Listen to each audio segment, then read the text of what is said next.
আজকে সকালে প্রচুর বৃষ্টি হচ্ছিল, তাই কলেজে যাইতে পারি নাই। তাই বাসায় পড়তে বসছি, কারণ সামনে পরীক্ষা, ভালো করে পড়াশোনা করতে হবে। তাই বাসায় বসে কলেজের পড়াগুলো শেষ করে নিচ্ছি। পড়া শেষ করে ভাবলাম চুলগুলা কেটে আসি, কারণ অনেকদিন ধরে চুল কাটা হয়নি। আর এমনিতেও আজকে কলেজে যাওয়া হয়নি, তাই চুল কাটার জন্য রওনা হয়ে গেলাম বাজারে।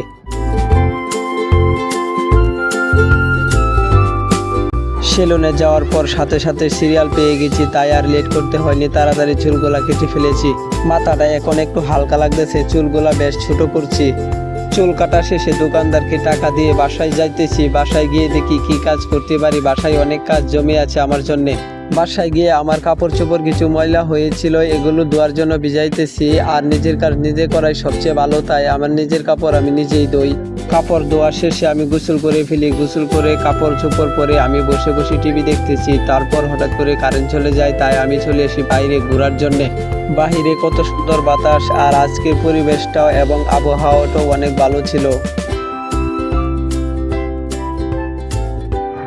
তো গাইজ, ভিডিওটি ভালো লাগলে একটি লাইক দিয়ে চ্যানেলটি সাবস্ক্রাইব করে দিন এবং দেখা হবে নেক্সট ব্লগে। বাই।